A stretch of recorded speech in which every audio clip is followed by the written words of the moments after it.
وہ سب کے سامنے آج پہلی مرتبہ روئی تھی، ورنہ ارحان خان زادہ کے ہر ظلم ہر تکلیف پر اس نے کبھی کسی کے سامنے آنسو نہیں بہائے تھے، مگر وہ آج صوفے پر ہاتھ جمائے اونچا اونچا رو رہی تھی۔ اسے ایسا روتے دیکھ کر عابد، بہارے اور ابرش بھی اب اپنی اپنی نشستوں سے اٹھی تھی۔ اس نے اپنی آنسو اپنی ہتھیلی سے صاف کرتے سب کو ایک نظر دیکھتے گہرے سانس لیے تھے۔ دوسرے ہی لمحے وہ مردان خانے کی طرف بڑھی تھی۔ سب نے حیرانگی سے اسے مردانے کی طرف بڑھتے دیکھا تھا۔ شال اس کے ایک کندھے پر لہراتے زمین بوس ہو چکی تھی۔ اس کے براؤن سلکی بال کمر پر لہرا رہے تھے۔ وہ بے پردہ مردان خانے کی طرف تیز تیز قدموں سے بڑھ رہی تھی۔ اس کے قدموں میں عجلت کے ساتھ ایک اعتماد بھی تھا۔ حیدر خان اپنی حویلی کے بڑے سے سٹنگ روم میں رقیہ خانم اور حاکم خان کے ساتھ بیٹھا ہوا تھا۔ وہ آج جلدی حویلی آ گیا تھا۔ آتے ساتھ وہ ہمیشہ کی طرح رقیہ خانم کے پاس آیا تھا۔ وہ سٹنگ ایریا میں بیٹھی تھی، اس لیے آج وہ یہیں چلا آیا تھا۔ اوس گل میں رقیہ خانم کے ساتھ صوفے پر بیٹھی تھی۔ کیا بات ہے حیدر، آج تم جلدی چلا آیا؟ رقیہ خانم کی بات پر حیدر خان صوفے پر سیدھا ہوا تھا۔ جی مورے آفس کا کام ختم ہوا تو جلدی آ گیا، حیدر خان مودبانہ لہجے میں بولا۔ حیدر، سوات میں جو نیا ہوٹل کھلا ہے وہ کیسا چل رہا ہے؟ حاکم خان نے پوچھا۔ بابا بہت اچھا چل رہا ہے، اس کا نیٹ پروفٹ باقی تمام ہوٹل سے اچھا آنے کی امید ہے، حیدر خان کو اعتماد لہجے میں بولا۔ کیا فائدہ اتنا بڑا ہوٹل کھولنے کا، اتنا بڑا بڑا زمینوں کا، جب ہمارا وارث آنے کا کوئی امید ہی نہیں ہے؟ یہ زمین، یہ جائیداد، یہ اس کا کاروبار، یہ سب کچھ تمہارا بات یا تو یتیم خانے جائے گا یا پھر ہمارا رشتہ دار آپس میں بانٹے گا۔ رقیہ خانم آپ دیدہ لہجے میں بول۔ رقیہ خانم کی بات پر حیدر خان کا رنگ سرخ پڑا تھا۔ وہ جبڑے بھیچے اپنی گھنی بیئرڈ پر ہاتھ پھیرتے رہ گیا تھا۔ فرشتے اسی لمحے ہاتھوں میں قہوہ کی ٹرے پکڑے اندر داخل ہوئی تھی۔ حیدر نے بغور اس کا جائزہ لیا۔ وہ صبح والے ریڈ کلر کے گرم ڈریس میں ملبوس تھی۔ ریڈ دوپٹہ سر پر اوڑھے ہوئے تھی۔ ڈریس کافی ملنجہ ہو چکا تھا، چہرے پر تکلیف کے ساتھ تھکن بھی تھی۔ آج وہ اسے دیکھ کر گلابی نہیں ہوئی تھی، بلکہ چہرہ سپاٹ تھا۔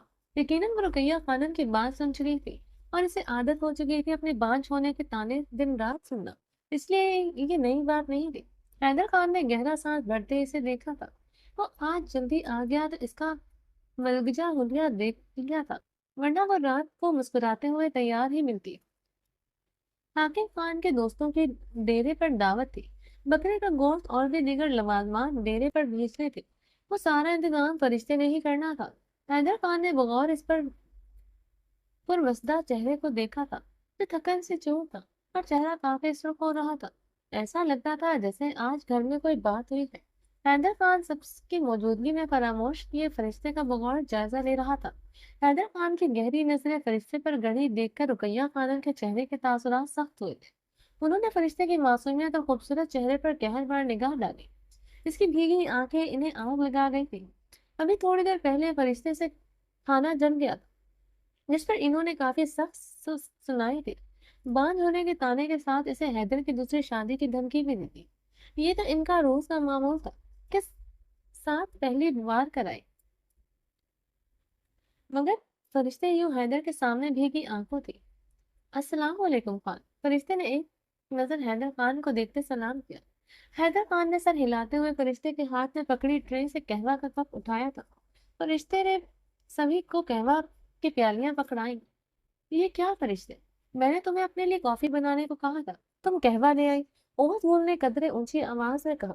میں بھول گئی تھی، میں ابھی لاتی ہوں، فرشتے کہتے دروازے کی طرف بڑھی تھی۔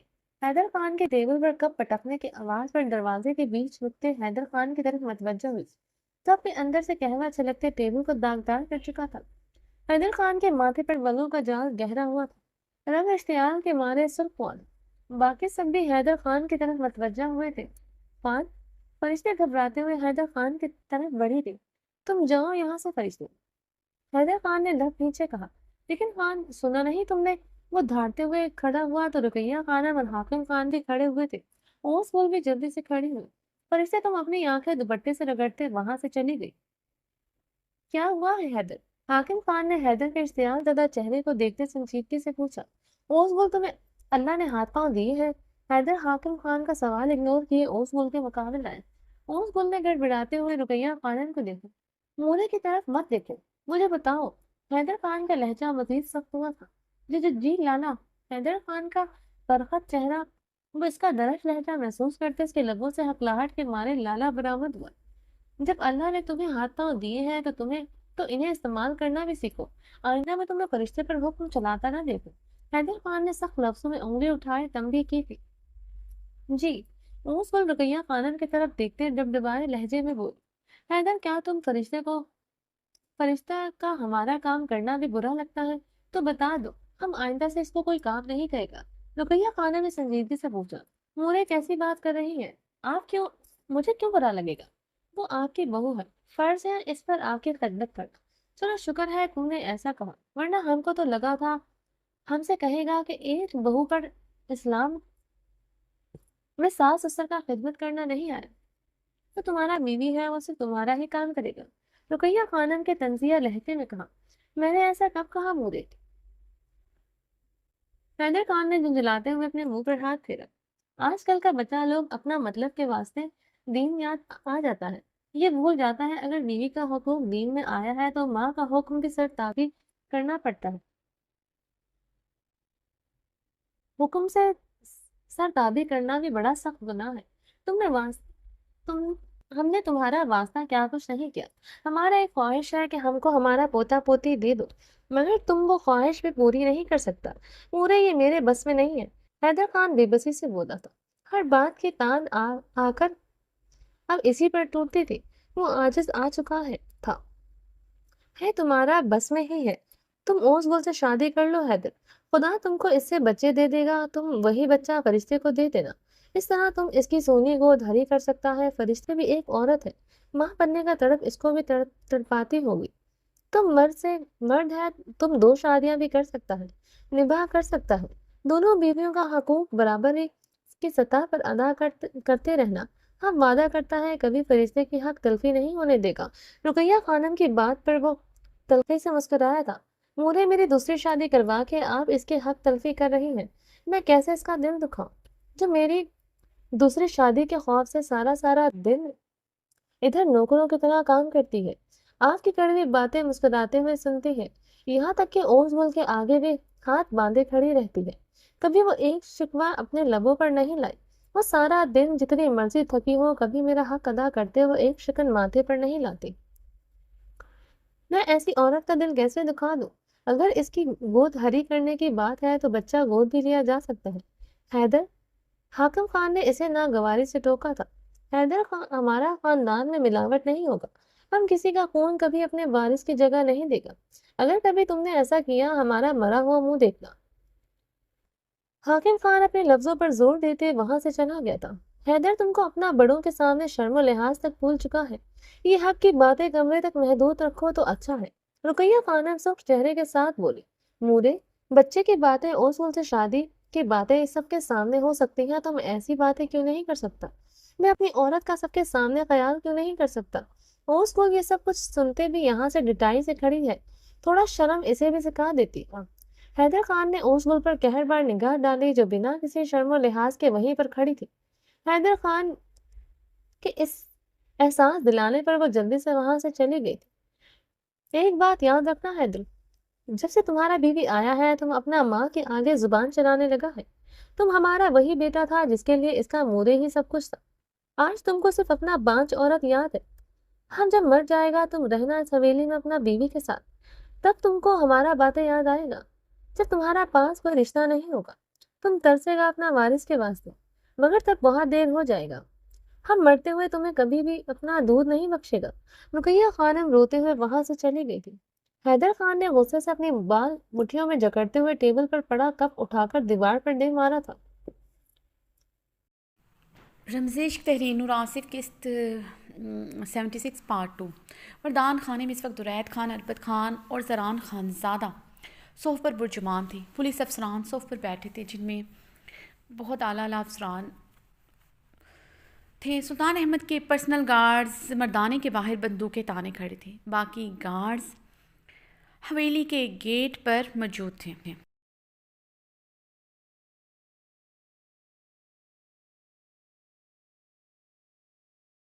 گاڑیاں بھی حویلی کے گیٹ کے باہر کھڑی تھیں جن میں کچھ افسران اور پولیس اہلکار موجود تھے۔ ساحر خان زادہ بلو جینز پر بلیک شرٹ اور بلیک لیدر کی جیکٹ میں ملبوس تھا، جس کا چہرہ بے انتہا سنجیدہ اور سپاٹ تھا، آنکھیں شدید سرخ جیسے ان میں لہو اترا ہو۔ وہ دونوں ہاتھوں کی انگلیاں آپس میں پھنسائے اس پر پیشانی ٹکائے سفید چمکتے ماربل کو گھور رہا تھا۔ ہاتھ سے ایک ایک پل اس پر بھاری گزر رہا تھا۔ زرمش کے بتانے پر وہ بنا کسی دیر کے سلطان احمد شاہ کے پاس پہنچا تھا۔ سلطان احمد شاہ کی آدھی رات ایک فون گھمانے پر پولیس کے افسران اپنی نفری لے کر تھوڑی ہی دیر میں ان کے پاس تھے۔ وہ لوگ بنا کسی دیر کے اسی لمحے شدید بارش میں ریش ڈرائیونگ کرتے یہاں پہنچے تھے۔ زرمش نے یہی بتایا تھا کہ حور فرشتے بابی کی حویلی میں ہے۔ ساحر خان زادہ اسی لمحے سمجھ چکا تھا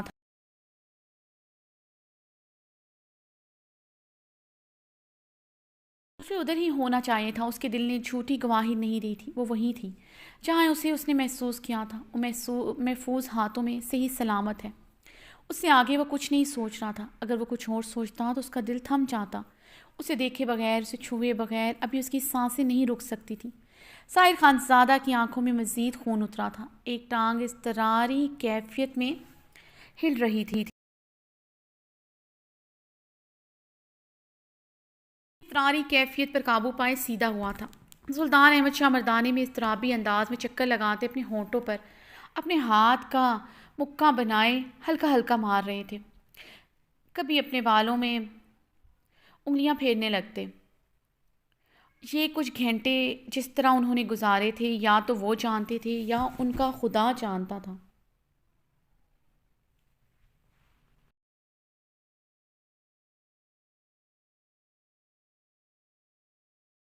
زیادہ کے انکشاف پر ان کا دل کچھ پلوں کے لیے رک گیا تھا، زبان گنگ ہوئی تھی۔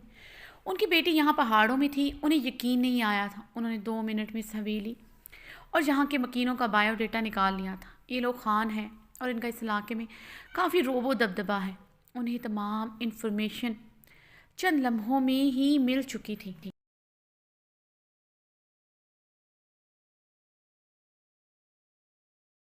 ساحر خان زادہ کے انکشاف پر ان کا دل کچھ پلوں کے لیے رک گیا تھا، زبان گنگ ہوئی تھی۔ ان کی بیٹی یہاں پہاڑوں میں تھی، انہیں یقین نہیں آیا تھا۔ انہوں نے 2 منٹ میں اس حویلی اور ان کی مکینوں کا بایو ڈیٹا نکال لیا تھا۔ یہ لوگ خان ہیں، اس علاقے میں ان کا کافی روب و دبدبہ ہے۔ انہیں تمام انفارمیشن لمحوں میں مل چکی تھی۔ اور یہ بھی حویلی ارحم خان زادہ کی۔ حور یہاں کیسے پہنچی وہ نہیں جانتے تھے۔ وہ یہاں کس حیثیت سے رہ رہی ہے وہ یہ بھی نہیں جانتے تھے۔ ان کی بیٹی ٹھیک اور صحیح سلامت ہے، انہیں اس سے آگے کچھ نہیں سوچنا تھا۔ وہ 6 ماہ میں بہت سے گھروں میں بہت بڑی بڑی حویلیاں، بنگلوں، مختلف کلبز، بہت سے کوٹھوں پر چھاپہ مار چکے تھے۔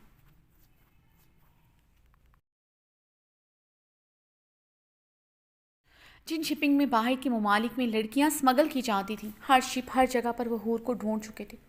ایسے میں ان کی کیا حالت ہوتی وہ وہی جانتے تھے۔ ان کی بیٹی یہاں کس حویلی میں بالکل محفوظ ہے، یہ خبر ان کے لیے آب حیات تھی۔ وہ کوئی رسک نہیں لے سکتے تھے۔ یہ لوگ خانزادہ فیملیز تھے۔ اگر وہ کسی وجہ سے مکر جاتے اور ان کے پاس نہیں ہے،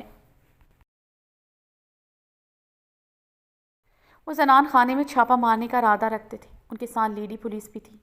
اگر وہ پھر بھی انہیں زنان خانے میں قدم نہ رکھنے دیتے یا پھر ان کی بیٹی کو نہ بلواتے تو وہ یقیناً اس حویلی کی اینٹ سے اینٹ بجا دیتے۔ ابھی وہ اضطراری انداز میں چکر لگاتے، خدا سے دعا کر رہے تھے ان کی بیٹی یہاں موجود ہو۔ سمیع اللہ خان، درید خان، اربد خان سلطان احمد شاہ کو سنجیدہ نگاہوں سے گھور رہے تھے۔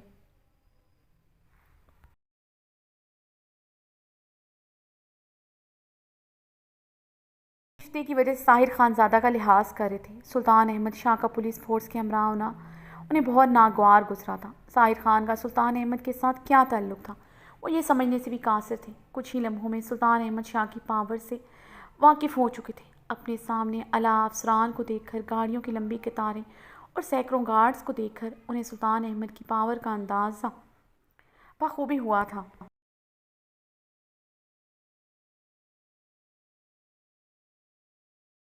سامنے کھڑا بلیک کلر کے سوٹڈ بوٹڈ ہلکے گرے بالوں اور ہیزل گرے آنکھیں والوں کی پرسنالٹی بھی کافی شاندار تھی۔ وہ کون تھا؟ وہ لوگ یہ بھی نہیں جانتے تھے، مگر زران خان زادہ سلطان احمد شاہ کو جانتا تھا، اور یہ بھی ان کی کمپنی کا اربوں کا کانٹریکٹ سلطان احمد کی شاہ کی کمپنی کے ساتھ تھا۔ بلکہ ان کا پورا بزنس ہی اس کانٹریکٹ کے سہارے کھڑا تھا۔ سلطان احمد شاہ جیسے اتنے بڑے بااثر انسان کے یہاں آنے کی وہ وجہ سمجھ نہیں پا رہا تھا۔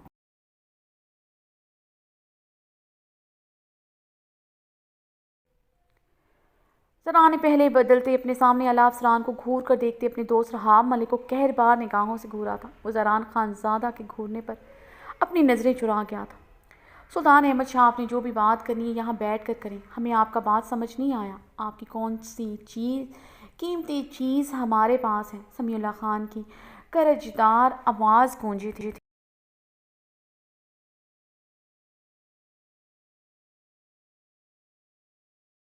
میری بیٹی اس حویلی میں ہے، اسے بلوائیں یہاں۔ سلطان احمد نے سرخ ہوتی آنکھوں سے جواباً سمیع اللہ سے بھی گرجدار آواز میں کہا تھا کہ حویلی کے در و دیوار لرز اٹھے تھے۔ شاہ صاحب، ہم بات کرتے ہیں۔ رحاب ملک زران کی سرخ آنکھوں کو دیکھتے اپنی نشست سے جلدی سے اٹھا تھا۔ سلطان شاہ کے ہاتھ کے اشارے سے وہ لب بھینچے واپس صوفے پر بیٹھا تھا۔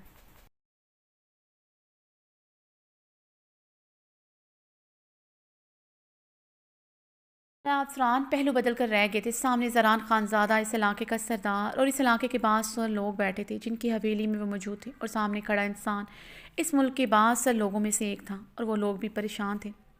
سلطان احمد شاہ نے موقع ہی نہیں دیا تھا۔ اوپر تک اس کے فون گئے تھے جس کی وجہ سے وہ لوگ ان کے ساتھ تھے۔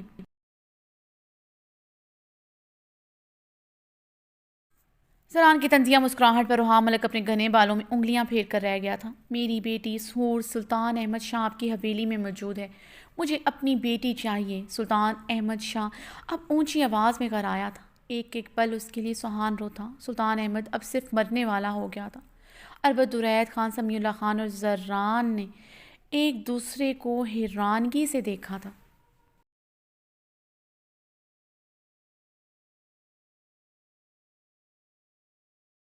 اس سے پہلے سمیع اللہ خان کچھ کہتے، حور مردانے میں داخل ہوئی تھی۔ اسے یوں بے پردہ مردانے میں داخل ہوتے دیکھ کر درید، اربد خان، زران خان زادہ اور سمیع اللہ خان اپنی اپنی نشستوں سے کھڑے ہوئے تھے۔ سب کے چہروں پر شدید قسم کی سرخی چھائی تھی۔ زران نے اپنی مٹھیاں بھیجتے رخ پلٹا تھا۔ اس نے کبھی حور پر ایک نظر نہیں ڈالی تھی، اپنی نگاہیں اٹھا کر اسے کبھی نہیں دیکھا تھا۔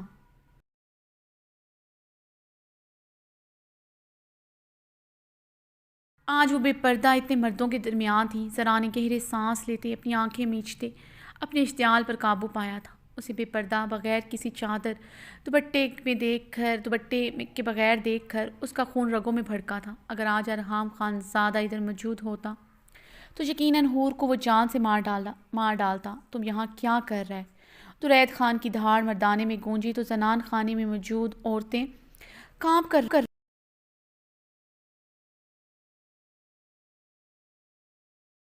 زنان خانے کے بیچ میں الحقہ بڑے سے لکڑی کے دروازے کے پاس پتھر بنی کھڑی تھی۔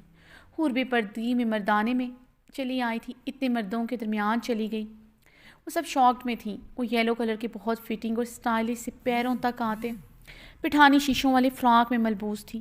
یلو کلر کے پیور پٹھانی فراک میں اس کی رنائیاں پوری آب و تاب سے چمک رہی تھیں۔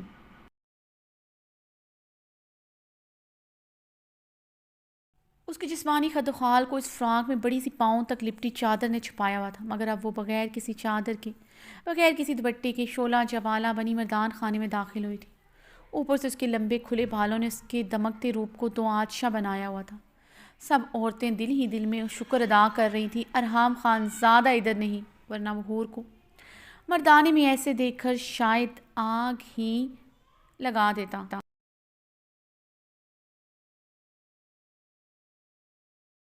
جانتے تھے وہ حور کی خوبصورتی کو لے کر کتنا پوزیسو ہے۔ سلطان احمد شاہ سٹل ہوئے تھے۔ حور کو اپنے سامنے دیکھ کر ساحر خان زادہ جلدی سے صوفے سے کھڑا ہوا۔ وہ حقیقت کا روپ دھار کر اس کے سامنے کھڑی تھی۔ دل پہ یقین ہوا تھا وہ آج بھی ویسے ہی تھی۔ ساحر خان زادہ نے لڑکھڑاتے ہوئے دیوار کا سہارا لیا۔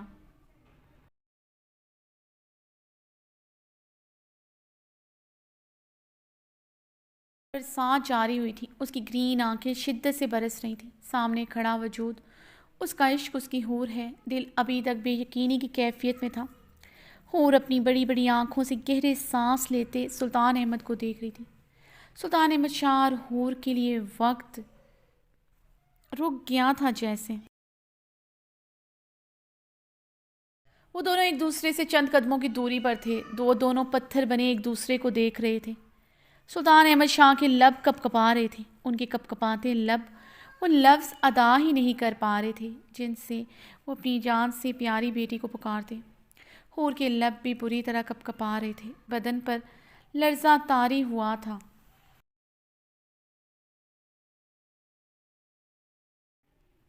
دونوں مجسم آنکھوں سے ایک دوسرے کو صرف دیکھے جا رہے تھے، جیسے اگر ذرا سی پلکیں جھپکائی تو یہ منظر آنکھوں سے اوجھل ہو جائے گا۔ آنکھوں کے پردوں پر دھند کی دیوار بڑھتی جا رہی تھی۔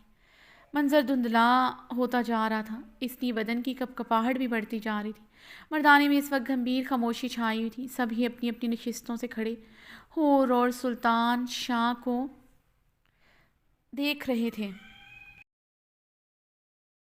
حویلی کے مردوں کے چہرے اشتعال سے سرخ تھے۔ وہ سب سرخ چہروں کے ساتھ حیرانگی سے یہ منظر دیکھ رہے تھے۔ سلطان احمد شاہ باس جیسا باس انسان اب رو رہا تھا۔ وہ بظاہر مضبوط دکھنے والا باس انسان کا جسم بری طرح لرز رہا تھا۔ مضبوط مردانہ ہاتھ کپ کپا رہے تھے جو وہ حور کی طرف بڑھا رہے تھے مگر بڑھا نہیں پا رہے تھے۔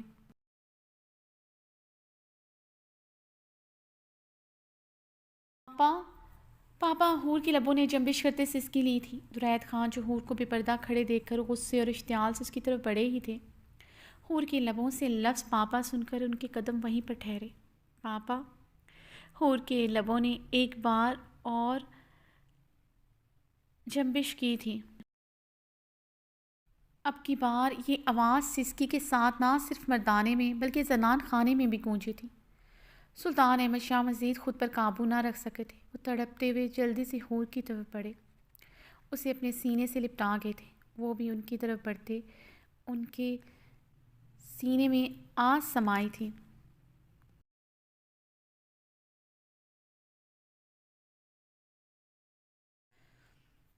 پاپا! وہ ان کے سینے میں سمائے شدت سے رو دی۔ حور میری جان! وہ اس کی کمر کے گرد اپنے مضبوط بازو لپیٹے بری طرح رو رہے تھے۔ اب یہ منظر دیکھ کر سب ایک دوسرے کی طرف الجھن بھری نگاہوں سے دیکھ رہے تھے۔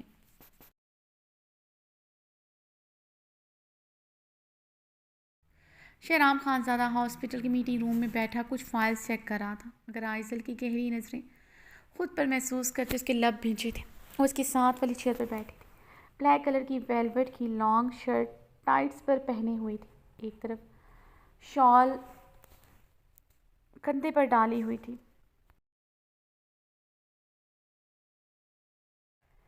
اپنے سنہری ہلکے کل زدہ کمر سے تھوڑا اوپر آتے بالوں کو اس نے ہمیشہ کی طرح کھلے چھوڑ رکھے تھے۔ لبوں پر چمکدار پنک کلر کا گلوز لگائے وہ ایک ٹک نم آنکھوں سے شہرام خانزادہ کو دیکھ رہی تھی۔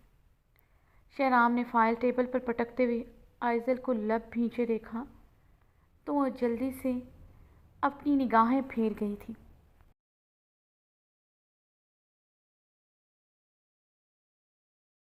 کیوں کر رہی ہیں آئزل اس طرح؟ شہرام نے اس کی جھکی لرزتی گھنی پلکوں اور سرخ چہرے کو بغور دیکھتے بھاری آواز میں پوچھا۔ تم تو سب جانتے ہو شہرام، پھر بھی یہ سوال کر رہے ہو؟ آئزل نے بھیگے لہجے میں جواباً سوال داغا تو شہرام اپنے گھنے بالوں میں انگلیاں پھیر کر چیئر سے ٹیک لگا گیا تھا۔ آئزل کی آنکھوں کی نمی بڑھتی جا رہی تھی۔ وہ چیئر سے ٹیک لگائے اسے اب چھپتی نگاہوں سے دیکھ رہا تھا۔ کیوں مجھے اگنور کرتے ہو؟ کیوں تم تک میری فیلنگز نہیں پہنچ پا رہی؟ میں نے تمہارے لیے خود کو کتنا بدل لیا ہے۔ جیسا لباس تمہیں پسند ہے وہی پہننے لگی ہوں، جو تمہیں کھانے میں پسند ہے وہی کھانے لگی ہوں، جو رنگ تمہیں پسند ہے اس کے علاوہ کوئی رنگ مجھے بھاتا ہی نہیں۔ میری کبرڈ میں اب صرف سیاہ رنگ پایا جاتا ہے۔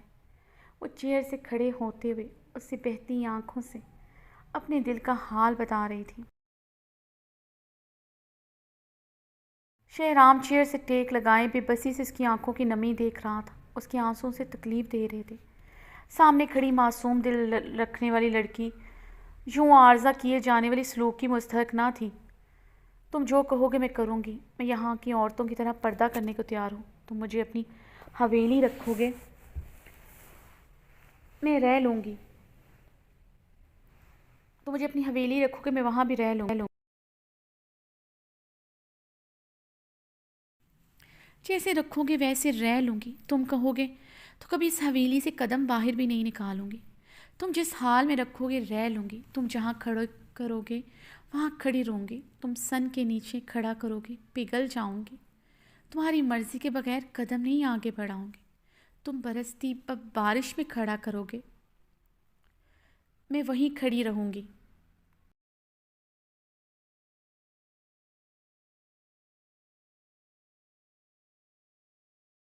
میری محبت مت ٹھکراؤ، آئزل بھیگے لہجے میں ٹوٹے لفظوں سے سسکتے ہوئے بولی تھی۔ ڈاکٹر آئزل، میں پہلے بھی آپ کو بتا چکا ہوں، جو آپ چاہتی ہیں وہ نہیں ہو سکتا۔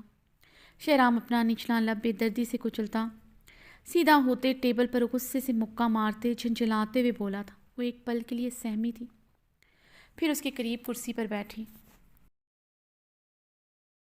کیوں نہیں ہو سکتا شہرام؟ جب تمہاری محبت تم سے محبت نہیں کرتی، تم کسی اور کی محبت کو قبول کیوں نہیں کر سکتے؟ جو سلوک وہ تمہارے ساتھ کرتی ہے وہی تم میرے ساتھ کر رہے ہو۔ تم جانتے ہو ٹھکرائے جانے کا دکھ کیا ہوتا ہے۔ ڈاکٹر آئزل شہرام کو دیکھتے مضطرب لہجے میں التجائیہ بولے۔ شہرام نے آئزل کی تڑپتی نگاہوں اور کانپتے لبوں کو دیکھتے اپنی پچھلی گردن جھنجھلاتے ہوئے رب کی ڈاکٹر آئزل، میں آپ کی بہت عزت کرتا ہوں، یوں مت کریں پلیز، شہرام بے بسی سے بولا تھا، چہرہ دونوں ہاتھوں میں چھپائے پھوٹ پھوٹ کر رو دی۔ آئزل، شہرام نے بے بسی سے پکارا، میں اسے دیکھنا چاہوں گی شہرام، کون ہے وہ خوش نصیب عورت اور کون ہے وہ بد نصیب عورت؟ وہ چہرہ ہاتھوں سے اٹھائے اب نم آنکھوں سے مسکرائی تھی۔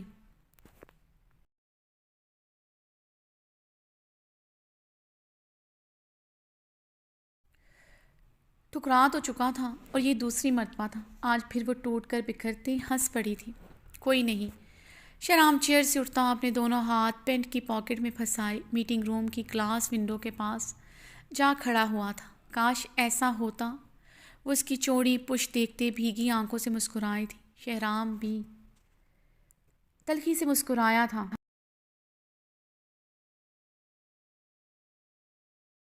وعدہ کرو مجھ سے شہرام، تو میری جگہ کبھی کسی کو نہیں دو گے، اس کو بھی نہیں۔ آئزل نے اس کے قریب ہوتے اپنی نازک ہتھیلی پھیلائی تھی۔ محبت سے ہی محبت نہ صحیح، دوست تو صرف وہی اس کی تھی، اور وہ اپنی جگہ اس انجان لڑکی کو لینے کبھی نہیں دے سکتی تھی۔ آپ کی جگہ کوئی نہیں لے سکتا آئزل۔ شہرام نے بہت نرمی سے اس کی ہتھیلی کو ہلکا سا ٹچ کیا تھا۔ آئزل اس کی گریز پر نم آنکھوں سے مسکرا پڑی، درد بھری مسکراہٹ۔ مجھے ہمیشہ اپنی دوست سمجھو گے نا مم؟ مجھے اپنی دوستی سے محروم تو نہیں کرو گے نا؟ مجھے اس ہاسپٹل سے تو نہیں نکالو گے نا؟ آئزل نے معصومیت سے ایک بار پھر سے ٹوٹے لفظوں سے یقین دہانی چاہیے تھی۔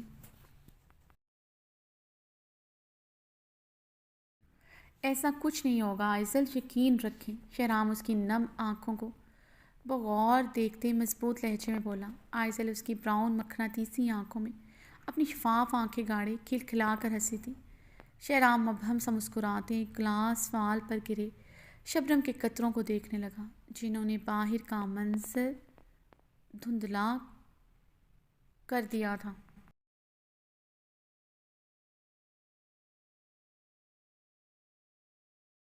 احمد شاہ حور کے ساتھ صف پر اس کا ہاتھ تھامے بیٹھے تھے۔ وہ بار بار اس کی ہتھیلی چومتے، اس کے ہاتھ کی پشت اپنی نم آنکھوں پر لگاتے تھے۔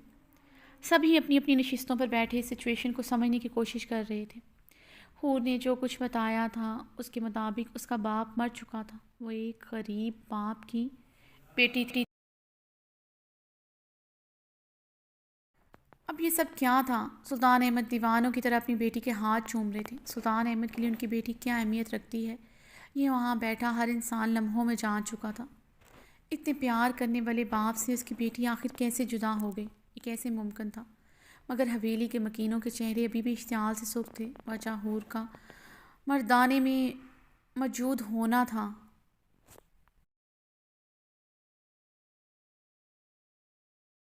تفتن ہور کی آواز نے مردانے میں چھائی گھمبیر خاموشی توڑی تھی۔ مجھے اسرات اور ارحام خان زادہ نے لفٹ دی تھی، میری مدد کی تھی۔ میں اپنا گھر چھوڑنے کے بعد اپنے گھر واپس نہیں جانا چاہتی تھی۔ ارحام کو میں نے گاڑی میں اپنے متعلق سب جھوٹ بتایا تھا۔ وہ مجھے ہمدردی میں اپنی حویلی لے آیا۔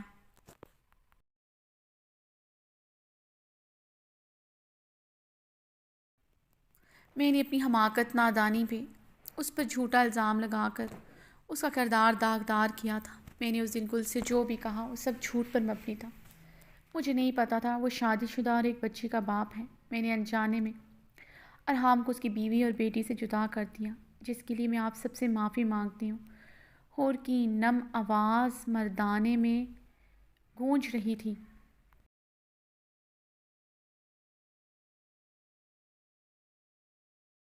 سب خاموشی سے سن رہے تھے۔ زران اپنی مٹھیاں بھیج کر رہ گیا تھا۔ اسے شروع دن سے ارحام خان زادہ پر یقین تھا۔ ارحام کبھی بھی زنا نہیں کر سکتا تھا۔ درید خان اور البت خان نے کہربار نگاہوں سے ہور کو گھورا تھا۔ سمیع اللہ خان غصے سے اپنی لاٹھی پر دباؤ ڈال کر رہ گئے تھے۔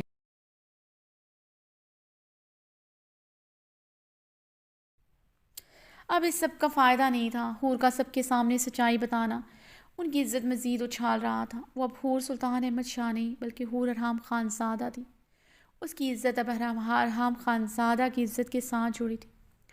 اس دن تو ارحام کی عزت اتنی نہیں اچھلی تھی جتنی آج ہور کا بے پردگی میں مردان خانے میں موجود ہونے سے ارحام خان زادہ کی عزت اچھلی تھی۔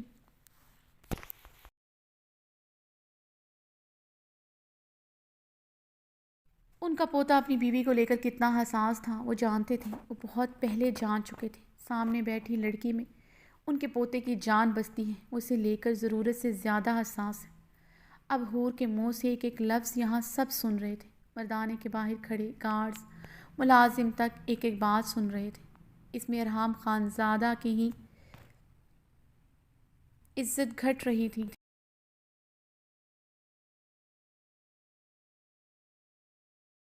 درید خان، زران خان زادہ اور البت سب کا یہی حال تھا۔ ہور کا یہاں موجود ہونا ہی انہیں قہر میں مبتلا کر رہا تھا۔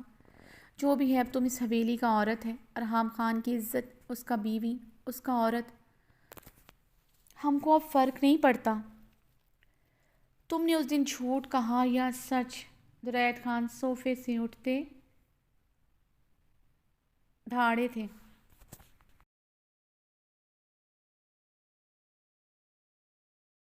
ساحر خان زادہ نے دل پر ہاتھ رکھتے اپنی سرخ بھیگی آنکھیں ہور پر گاڑی۔ ہور ساحر خان کی سبز آنکھوں میں دیکھتے سسکی بھرتے نظریں چرا گئی تھی۔ مجھے فرق پڑتا ہے۔ یہ ہور ارحام خان زادہ نہیں، ہور سلطان احمد شاہ ہے۔ میری بیٹی کو اس لب و لہجے کی عادت نہیں ہے، اس لیے اس طرح بات مت کریں ہور سے۔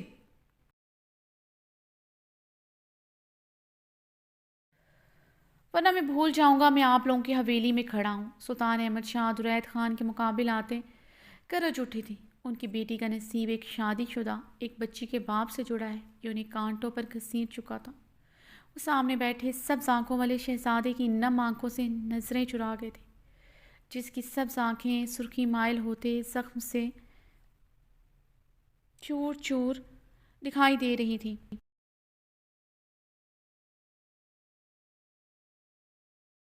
باہر کھڑے سلطان احمد شاہ کے گارڈز یہ سب سنتے مردانے میں داخل ہوتے سب پر بندوقیں تان گئی تھیں۔ ہور بھی جلدی سے صوفے سے کھڑی ہوئی۔ یکدم سب اپنی اپنی نشستوں سے کھڑے ہوئے تھے۔ زران خان زادہ کے گارڈز بھی اب اندر داخل ہو چکے تھے، مگر زران کے اشارہ کرنے پر وہ وہاں سے مستدی سے چلے گئے تھے۔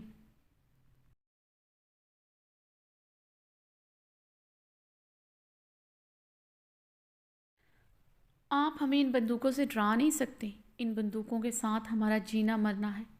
بچہ بچہ یہاں اس بندوق کو چلانا جانتا ہے۔ آپ یہاں سے ہی سلامت کھڑے ہیں۔ یہ صرف ہماری اعلیٰ ظرفی ہے جو ہم دکھا رہے ہیں۔ زران نے ایک گارڈ سے بندوق ایک ہی جست میں چھینتے دور اچھالتے گرجتے ہوئے کہا، سلطان احمد شاہ نہ کسی سے ڈرتا ہے نہ ڈراتا ہے۔ سلطان احمد شاہ کا نام ہی کافی ہے۔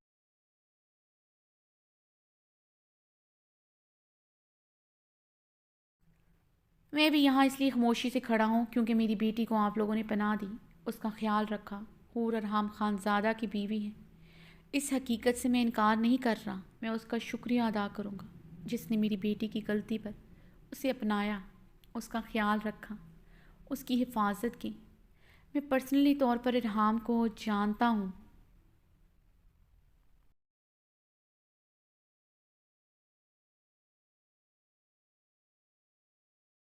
وہ ایک اچھا انسان ہے، میں اس کا شکریہ ادا کروں گا جس نے میری بیٹی کو پناہ دی، اسے اپنی عزت بنایا۔ مگر میں اپنی بیٹی سے کسی کو اونچی آواز میں بات کرنے کی اجازت نہیں دے سکتا، کسی صورت نہیں دے سکتا، یہاں تک کہ اس زبان کو حلق سے کھینچ سکتا ہوں جو میری بیٹی کے سامنے اونچی ہوئی۔ سلطان احمد شاہ کی آنکھیں سرخ ہوئی تھیں۔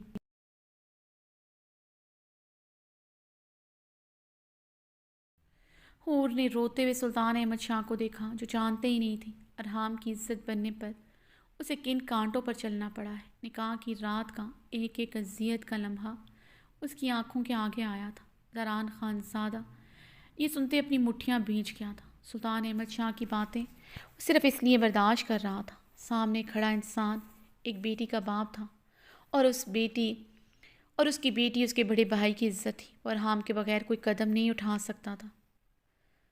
سب ہی ارحام خانزادہ کی وجہ سے یہ سب برداشت کر رہے تھے، ورنہ گولیاں اور موت سے وہ لوگ ڈرتے نہیں تھے۔ مگر سامنے کھڑی لڑکی ان کی بہو تھی اور ارحام خانزادہ درید اور اربد خان کو بیٹوں سے بڑھ کر تھا۔ ساحر خانزادہ صوفے پر بیٹھا بھیگی نگاہوں سے سامنے کھڑی ستمگر کو دیکھ رہا تھا۔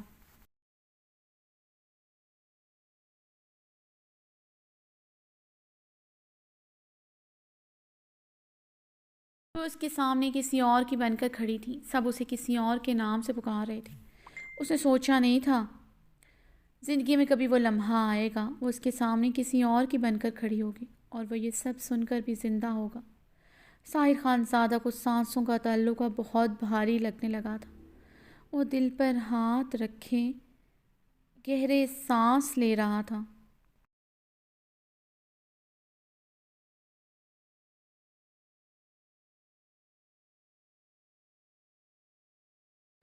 مجھے اجازت دیں، میں اپنی بیٹی کو یہاں سے لے کر جانا چاہتا ہوں۔ سلطان احمد شاہ سمیع اللہ کی طرف بڑھے تھے۔ حور ہمارا پوتا کی عزت ہے، اس کا اجازت کے بغیر یہ اس حویلی سے قدم باہر نہیں نکال سکتا۔ سمیع اللہ خان نے سنجیدگی سے باروب الفاظ میں اپنا فیصلہ سنایا۔ میں اپنے پاپا کے ساتھ جاؤں گی۔ حور کی سپاٹ اور اٹل آواز گونجی تھی۔ حویلی کے مرد اپنے جبڑے بھینچ کر رہ گئے تھے۔ میری بیٹی میرے ساتھ ہی جائے گی۔ سلطان احمد شاہ کی گرجدار آواز گونجی تھی۔ حویلی کے مرد غصے سے سرخ آنکھوں سے حور کو قہر بار نگاہوں سے گھور کر رہ گئے تھے۔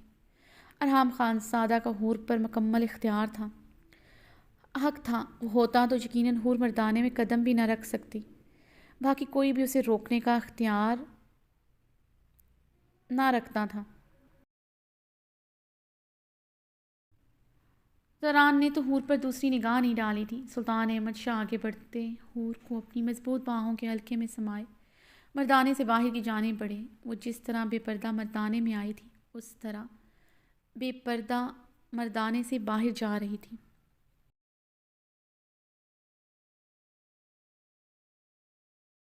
وہ سلطان احمد شاہ کے ساتھ اپنی بڑی سی لینڈ کروزر میں پچھلی سیٹ پر بیٹھی تھی۔ ان کے آگے پیچھے کارٹس کی گاڑیوں کی لمبی قطاریں تھیں۔ سلطان احمد شاہ اس کا ہاتھ تھامے بار بار چوم رہے تھے۔ اس پاٹ انداز میں سلطان احمد شاہ کے پہلو میں بیٹھی سنجیدہ نگاہوں سے گاڑی کے بیک ویو مرر میں ساحر خانزادہ کو دیکھ رہی تھی۔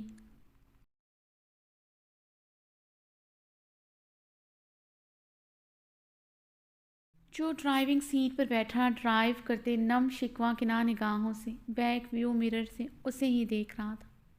اسے دیکھتا کرب سے نم آنکھوں سے مسکرا رہا تھا۔ ساحر خانزادہ کو اپنے لفظ اپنی سماعتوں میں گونجتے سنائی دے رہے تھے۔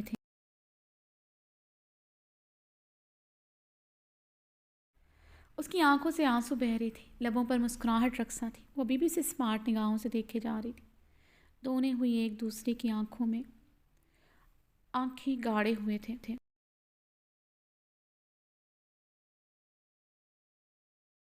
تم 18 کی ہونے سے پہلے ہی میری ہو جاؤ گی، مکمل طور پر صرف ساحر خان زادہ کی، سر سے لے کر صرف میری، تم پر صرف ساحر خان کا حق ہوگا، اور ساحر خان پر تو صرف تمہارا ہی حق ہے۔ میں کچھ دن تو کیا، ساری عمر تمہارا گارڈ بن کر رہنا چاہتا ہوں۔ وہ اپنے لفظ یاد کرتا، اسے بھیگی نگاہوں سے دیکھتا، مسکرائے جا رہا تھا۔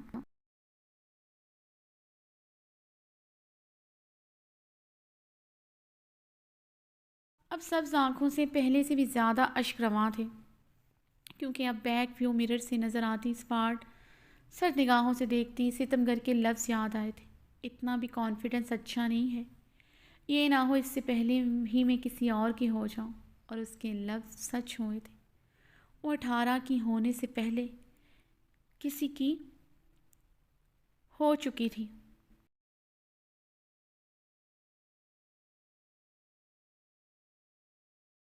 کاش اس دن وہ اس کے لفظ پورے ہونے سے پہلے اس کی زبان کھینچ لیتا۔ ساحر خان اسے بیک ویو مرر سے سرخ آنکھوں سے دیکھتا، اپنے ہاتھوں کی گرپ سٹیئرنگ پر مضبوط کر کے آتا۔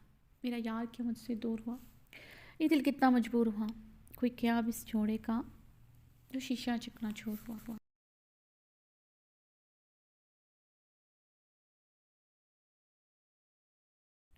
اسے زخمی نگاہوں سے دیکھ رہا تھا، جس کی سرد نگاہیں ابھی تک اس پر گڑی ہوئی تھی۔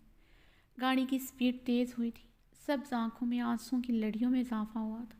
یکدم گاڑی کو جھٹکا لگا تھا، اس سے پہلے ہور کا سر گاڑی کی اگلی سیٹ سے ٹکراتا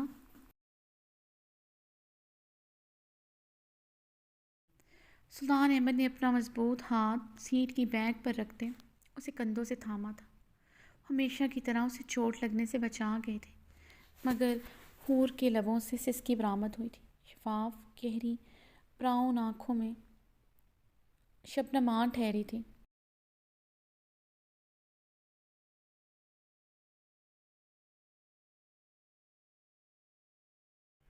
کیا ہوا میری جان، تمہیں کچھ ہوا تو نہیں؟ سلطان احمد دیوانوں کی طرح ہور کی نم پلکوں پر انگلیاں رکھے اس کا ماتھا چوم گئے تھے۔ وہ اب نم نگاہوں سے ساحر خان کو دیکھ رہی تھی، جو روتے ہوئے اس سے شکوہ کناں نگاہوں سے دیکھ رہا تھا۔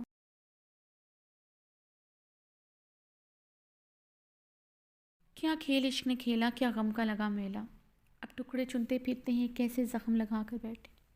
ہو نے بہتے آنسوؤں سے ساحر خان زادہ کو دیکھا تھا، جو سٹیئرنگ پر اپنی گرفت مضبوط کرتے روتے ہوئے اسے دیکھ رہا تھا۔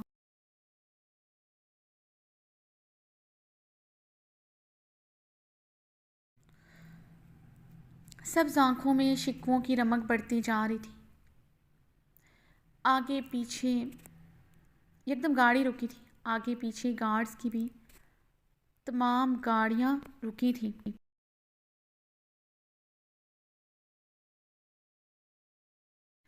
سلطان احمد شاہ نے ہور کا ہاتھ لبوں سے لگائے ساحر خان زادہ کو دیکھا، جو سٹیئرنگ پر ہاتھ جمائے گہرے سانس لے رہا تھا۔ سلطان احمد شاہ اپنی بھیگی آنکھیں رگڑتے اپنی نگاہیں پھیر کر رہ گئے تھے۔ ساحر خان زادہ یکدم گاڑی سے اترتا، گاڑی سے ٹیک لگائے برستی بارش کا حصہ بنا تھا۔ ہور برستی بارش کو دیکھتے گاڑی کی شیشے کی سطح پر انگلیاں پھیر کر رہ گئی تھی۔ ساحر خان زادہ کافی دیر تک برستی بارش میں گاڑی سے ٹیک لگائے کھڑا رہا تھا۔ اندر بیٹھی ہور کو گاڑی میں گھٹن ہونے لگی تھی۔ اس نے گاڑی کا شیشہ کھولا، برستی بارش کی پھوار کھڑکی سے اندر آتی سے رک گئی تھی۔ وہ اب بہتے جھرنے کی طرف تیز تیز قدموں سے بڑھ رہا تھا۔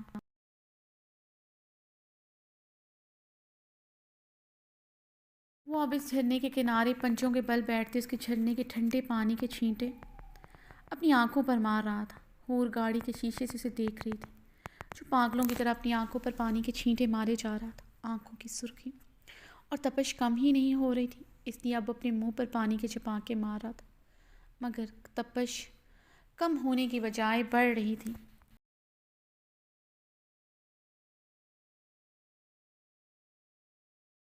بارش نے شدت اختیار کی تھی، وہ اب آسمان کی طرف دیکھ رہا تھا۔ بس اتنی خطا تھی، عشق کیا، کیوں عشق کیا، یہ سزا ملی۔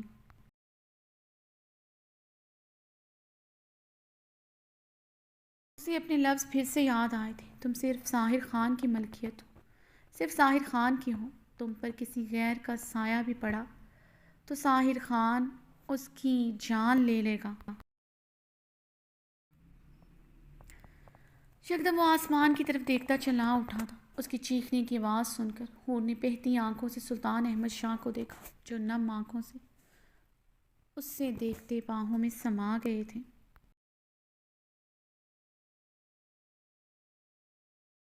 جانے کتنے گھنٹوں کتنی میلوں کی مسافت طے کرنے کے بعد سلطان مینشن آیا تھا۔ دونوں کے وجود تو پتھرائے ہوئے تھے، کسی کو کچھ خبر ہی نہ ہوئی تھی۔ دونوں کی آنکھوں سے آنسو اب خشک ہو چکے تھے۔ سلطان احمد شاہ گاڑی سے اترتے حور کی طرف بڑھے۔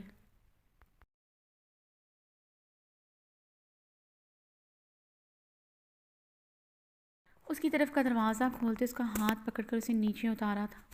حور نے شبنمی نگاہوں سے شاہ مینشن کو دیکھا تھا۔ سلطان احمد شاہ اسے اپنے سینے کے سال لپٹائے رو پڑے تھے، اسے باہوں کے حلقے میں لیے آگے بڑھے تھے۔ حور نے پیچھے مڑ کر دیکھا تھا، وہ گاڑی کے ساتھ ٹیک لگائے کھڑا پھر سے روتے ہوئے اسے ہی دیکھ رہا تھا۔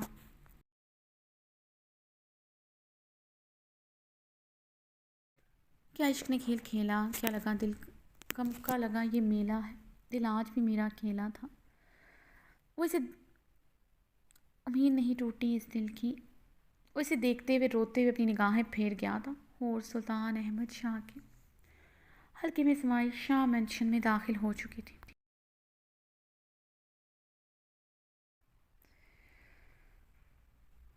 ایک ایسی ٹھیس اٹھی دل میں، کیسی ٹھوکر کھا بیٹھے۔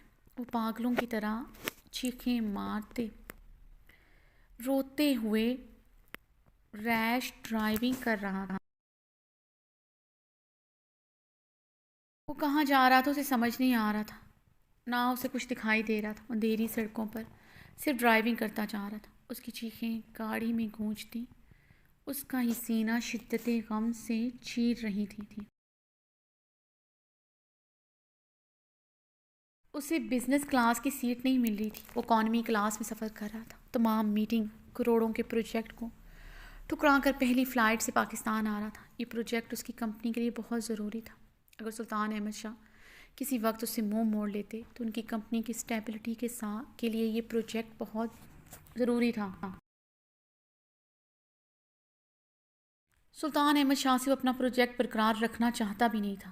حور کے دور جانے والے کسی سرے کو وہ تھامنا بھی نہیں چاہتا تھا، مگر اب اس کی کمپنی پائی کے لیے سلطان احمد شاہ کی محتاج تھی۔ یہ پروجیکٹ اس کی کمپنی کے لیے بہت ضروری تھا، جسے وہ لات مار آیا تھا۔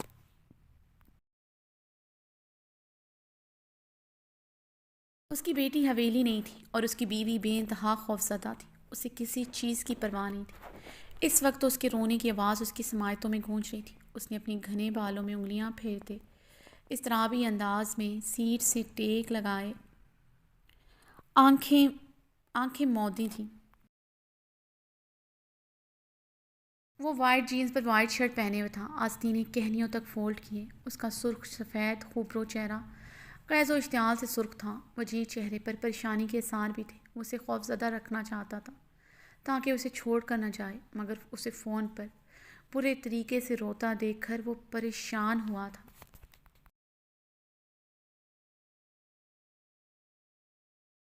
جس طرح رو رہی تھی وہ سمجھ چکا تھا، وہ اس کی دھاڑ سے خوفزدہ ہو چکی تھی، مگر وہ صرف اس وجہ سے چلایا تھا۔ پریزے کا حویلی سے جانا نہیں بلکہ وہ کدھر ہے یہ سوچ کر مشتعل ہوا تھا۔ گل نے کہیں اسے نقصان نہ پہنچا دیا ہو، وہ یہ سن کر پریشان ہوا تھا۔ گل خان نے اسے بتایا تھا حور حویلی کے گیٹ پر نہیں آئی، پریزے کو گیٹ تک ترکشاں لائی تھی۔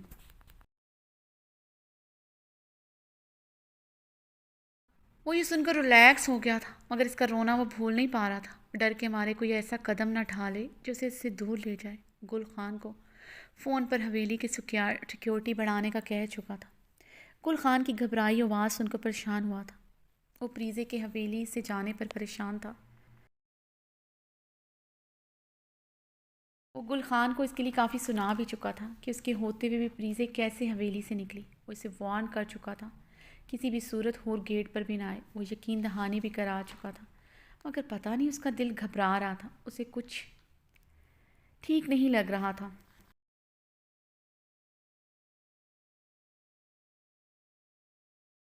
حویلی میں اب اس کا کوئی بھی فون نہیں اٹھا رہا تھا اور مٹھیاں بیچے اس طرح بھی انداز میں سفر کے ختم ہونے کا انتظار کر رہا تھا۔ اتنا تو اسے یقین تھا، چاہے کچھ بھی ہو جائے، اور کتنی بھی غلطیاں کرے، مگر وہ کبھی اس کی دہلیز عبور نہیں کرے گی۔ یہ صرف اس کے اندر کا ڈر تھا کہ وہ اپنے پیار کرنے والے باپ کو چھوڑ آئی،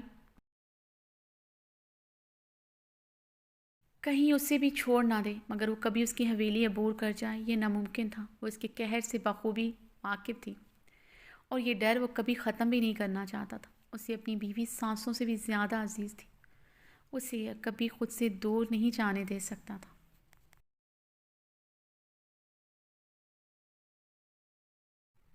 وہ اسے کبھی خود سے دور نہیں جانے دے سکتا، اس کی ہر غلطی معاف کر سکتا تھا، اس کے سینے میں وہ بے رحمی سے چاقو اتار دے وہ برداشت کر سکتا تھا، مگر وہ اس کی عزت پر ایک حرف بھی لائے اس کے چاقو اس کے پہلو میں اتارنے میں پل نہیں لگائے گا۔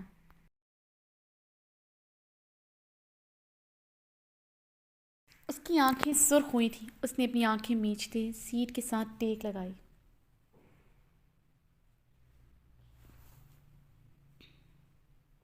دور جانا نہیں مجھ سے اے صنم، خود سے زیادہ چاہتے ہیں تم کو اے صنم۔